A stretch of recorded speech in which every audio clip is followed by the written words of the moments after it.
नमस्कार दोस्तों। आज हम 8वें भाव पर बात करेंगे। अष्टम भाव हमें यह बताता है कि डर क्या है, डरने योग्य क्या है, पीड़ा क्या है और किस चीज की है, अचानक लगने वाली चोट कहाँ से लगेगी। इस भाव के कारक ग्रह शनि है और काल पुरुष की कुंडली के अनुसार इसमें वृश्चिक राशि आती है जिसके स्वामी मंगल है। इसके अतिरिक्त अष्टम भाव ट्रांसफॉर्मेशन का भी है।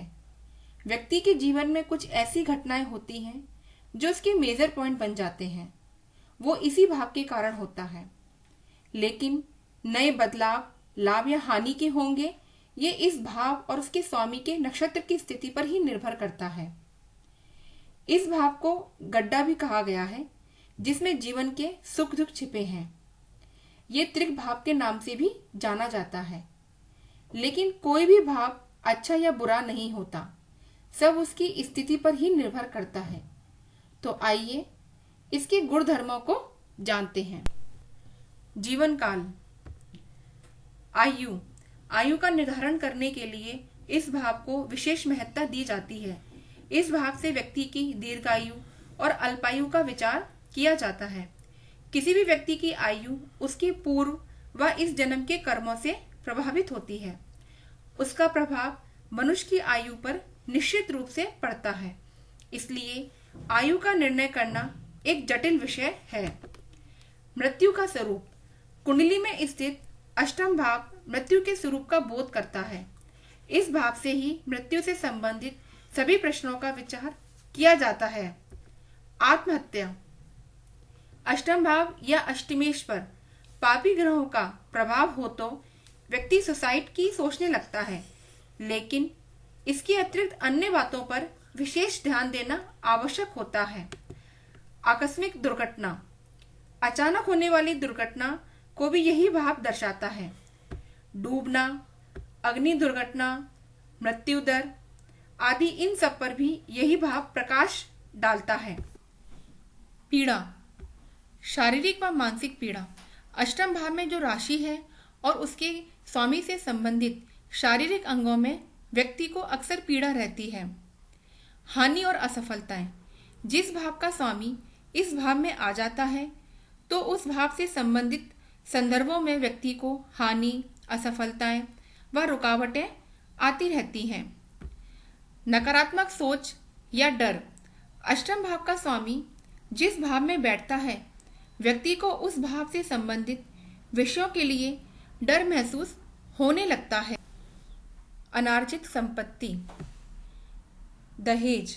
सप्तम स्थान से अष्टम स्थान दूसरा स्थान है, इसलिए जीवन साथी के ससुराल पक्ष से मिलने वाला धन दहेज का ही प्रतीक है। पैतृक संपत्ति।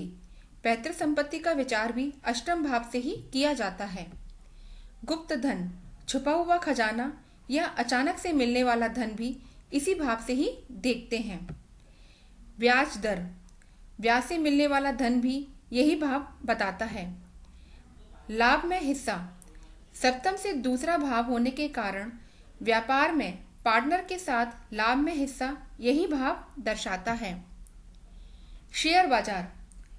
Stock market. इसी भाव के बली होने पर शेयर बाजार से भी आय की प्राप्ति होती है।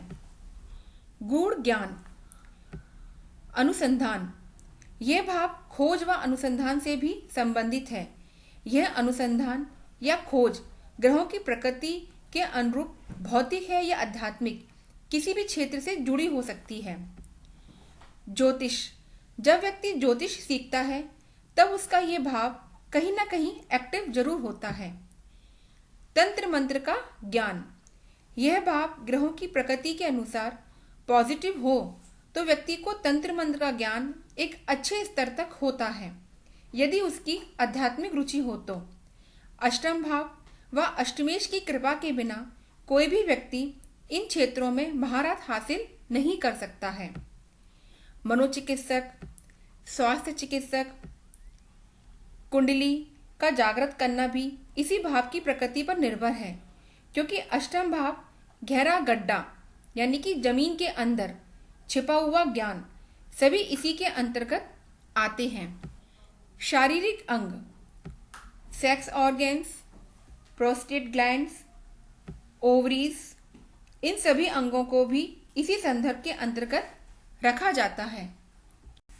प्राकृतिक आपदा, बाढ़, अकाल, किसी भी तरह की महामारी या असाध्य रोग, समुद्री तूफान, अग्निकांड, भूकंप, इसी तरह की प्राकृतिक आपदा का विचार भी इसी भाव से ही किया जाता है। अन्य गुण, रहस्यात्मक, इस भाव में जो कुछ भी प्रवेश करता है वो रहस्यात्मक बन जाता है। अतः कोई भी ऐसा कार्य या संबंध जो असामाजिक हो, इसी भाव से ही देखा जाता है, जो आप अपने तक ही सीमित रखना चाहते हैं।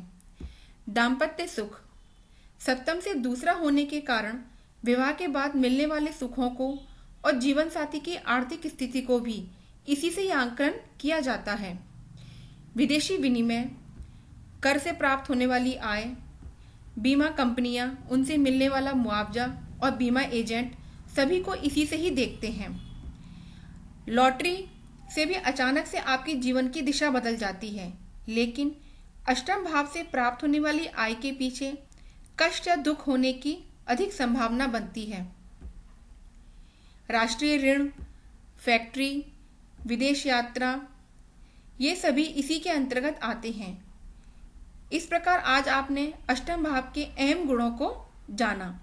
अगर आपको मेरी वीडियो पसंद आई हो तो मेरी वीडियो को लाइक करें और मेरे चैनल को सब्सक्राइब करें। धन्यवाद। आपका दिन शुभ रहे।